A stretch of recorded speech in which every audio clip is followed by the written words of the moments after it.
이 휠은 돌릴 때마다 이렇게 소리가 나는 로터리 방식의 휠이네요.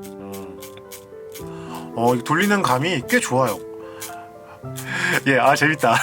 그래서 구글의 권유로 퀵차지 4.0부터는 USB PD 프로토콜을 준수하게 됐어요. 근데 문제는 이게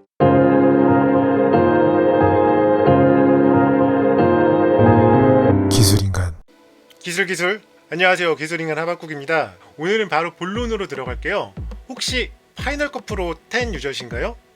혹시 크리에이티브 다이얼 때문에 로지텍 크래프트 키보드를 구입하려 하시나요? 저는 비추입니다. 크래프트 키보드는 제 영상에서 가장 자주 출연한 제품 중 하나인 것 같아요. 그때마다 팝컷에서는 정말 쓸모가 없다고 말씀을 드렸었죠. 다이얼이 이 제품의 핵심인데, 제가 쓰는 파이널 컷 프로에서는 이 다이얼이 진짜 아무 쓸모가 없어요. 정말 아무런 쓸모가 없어요. 원래는 편집할 때도 쓰고 리뷰도 해보려고 구입했는데, 파이널 컷 프로 X에서는 무용지물에 가까운 제품이라 쓰지도 리뷰도 못하고 있어요. 그래서 기술인간 선정 2018 올해의 베스트 애매 워스트 어워드에서 애매한 제품 1위를 차지하기도 했었고요. 2018 기술인간 어워드 애매한 제품 1위는 로지텍의 크래프트 키보드입니다. 터치, 돌리기, 누르기, 누른 채로 돌리기 등의 동작이 가능한 이 다이얼이 대부분 어도비 제품에 최적화되어 있어요. 저는 그 파이널 이쯤에서 한번 왜 팝콘 유저에게 크래프트 키보드를 추천하지 않는지 이유를 좀 제대로 말씀을 드려야 될 것 같아요.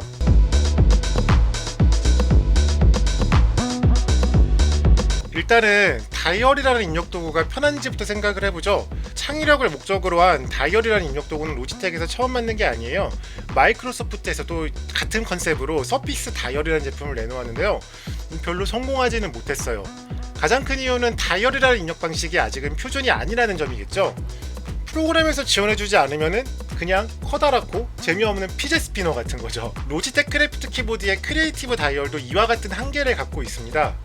아무리 다이얼을 만들어도 프로그램에서 지원해주지 않으면 소용이 없어요. 그래서 로지텍은 크래프트 키보드와 프로그램 사이에 프로토콜로 작용하고 로지텍의 제품을 관리할 프로그램을 제공합니다. 그게 바로 로지텍 옵션이에요.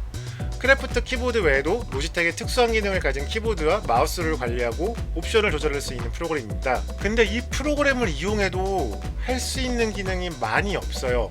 예를 들어 브라우저에서 다이얼로 뭘 할 수 있을까요? 탭으로 갈 수 있습니다. 예, 그래도 없는 것보다는 낫겠죠? 그나마 공식 프로필이 있는 앱은 괜찮아요. 적어도 제품에 걸맞는 기능을 제시는 하니까요. 예를 들어서 크래프트 키보드에서 주로 지원하는 어도비 제품을 보죠. 이게 재미있는 게 어도비 라이트룸 클래식 CC는 공식 프로필이 있는데 그냥 라이트룸 CC는 공식 프로필이 없어요. 그래서 라이트룸 클래식에서 콘텍스추얼이라는 아마 이 제품을 쓰면서 가장 큰 값을 사진의 세부 항목을 조절하는 기능을 제공해요.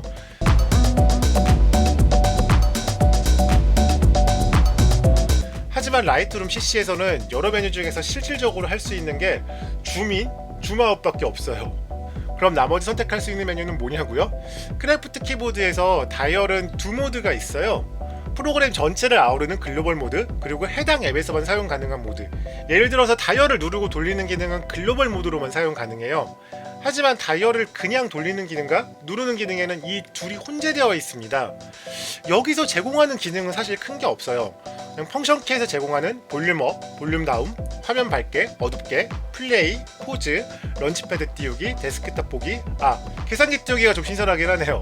여기에는 펑션 키에서 제공하지 않는 기능이나 단축키를 써야 하는 기능도 있으니까요. 자주 쓰는 기능을 설정해두면 없는 것보단 낫겠죠? 자, 그럼 이제 파이널 컷 프로 10에서 크래프트 키보드를 써보죠.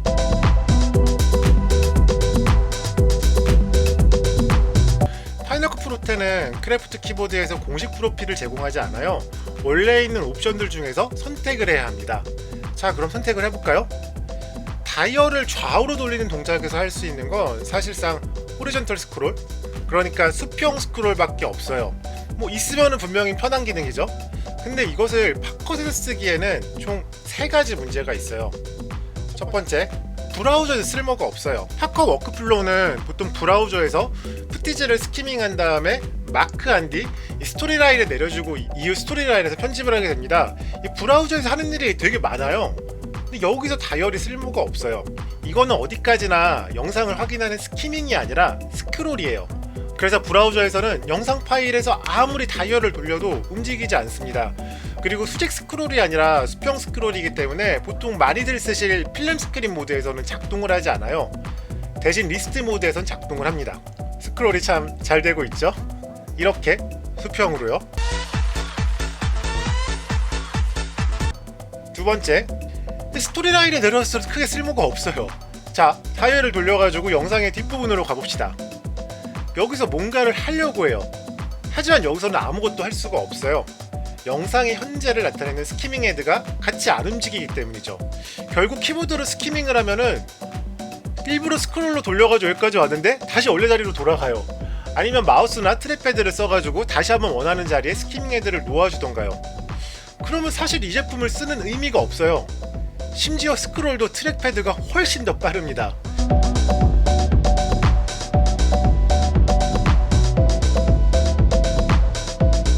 이 팝컷이 애플 제품이라서 애플 제품과의 호환성이 좋아요. 특히 트랙패드요. 뭐 예를 들어서 음악 프로그램으로 많이 쓰시는 에이블톤 라이브 같은 경우는 트랙패드에 핀치아웃이 안 먹거든요. 근데 팝컷에서는 너무 당연하게 잘 먹고 스크롤도 빠릅니다. 세 번째, 다른 기능도 특별히 쓸모가 없어요. 일단 누르고 돌리는 건 아예 팝컷과 상관이 없고 그냥 버튼을 누르는 기능이 있는데요. 여기서 유용한 기능은 푸티지가 있는 폴더를 한 번에 열어서 쓰는 정도? 근데 저는 자주 쓰는 푸티지는 그냥 팝컷에서 라이브러리를 따로 만들어 관리하거든요. 뭐 자주 쓰는 이미지, 효과음, 영상 등을 라이브러리에서 이벤트로 따로 만들어서 팝컷에서 바로 불러주는 게 더 편해서요. 그래서 이 기능도 저한테는 특별히 쓸모가 없네요. 저는 로지텍 키보드를 정말 좋아해요. K811 메인 키보드를 쓰고 있고요. 그전에는 윈도우 전용인 K810을 키맵핑해서 맥에서 썼고요.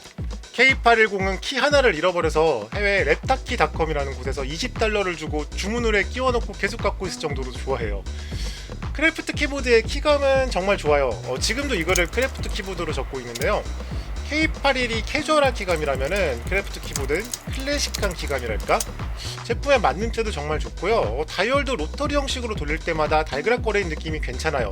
아직 정확도는 좀 부족하지만요. 근데 아직 이 좋은 하드웨어를 따라가기에는 소프트웨어 지원이 부족한 것 같아요. 제가 위의 질문에 모두 현재라는 단서를 붙인 이유예요. 아무래도 제품이 비싸 보급이 덜 됐기 때문이겠죠. 뭐 그래서 작년부터 계속 할인 이벤트를 벌이고 있고요. 저도 뭐 199,000원으로 할인할 때 샀는데 얼마 안 가서 149,000원으로 다시 할인을 해서 그래서 저는 이 제품을 팔지 않고 계속 갖고 있으려고 해요. 뭐 나중에라도 팝컷을 제대로 지원해주길 기대하면서요. 뭐 로지텍만의 의지로 되진 않겠지만요. 일단은 스크롤보다는 좀 스키밍이 됐으면 좋겠고 컷처럼 자주 쓰는 기능을 누르기로 지원해줘도 좋을 것 같아요. 어쨌거나 현재로서는 파이널 컷 프로를 쓸 때 크래프트 키보드는 비추합니다.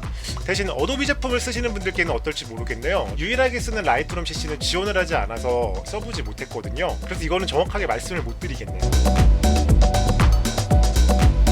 오늘 콘텐츠는 여기까지입니다. 내용이 유용했다면 구독, 좋아요, 댓글 부탁드리고요. 지금까지 기술인간 하박국이었습니다. 모두 기술하고 크리에이티브한 생활 되시길 바랍니다. 감사합니다.